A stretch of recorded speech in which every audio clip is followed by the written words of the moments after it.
People who never call their parents after leaving home aren't naturally cold-hearted.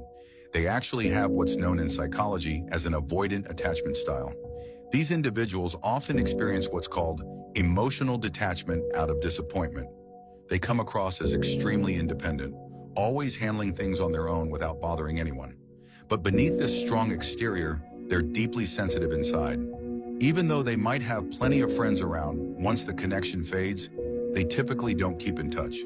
Nobody really gets close enough to fully understand them. When faced with conflict, their first instinct isn't to solve it, but to run away from it. Why is that?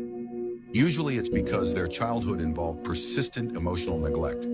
Things like criticism, emotional neglect, or even psychological abuse were frequent occurrences. Growing up deprived of love and security, their brain learned early on that relying on themselves was safer than depending on others. Avoidant attachment has two other notable traits. First, they struggle to build deep connections. Despite being adaptable, they rarely open up fully, fearing others might see their vulnerabilities and scars. At the slightest hint of danger, they immediately withdraw. Second, they're emotionally delayed compared to others. Not because they're numb, but because they've learned to suppress their emotions for so long that their feelings come out much later after a long buildup.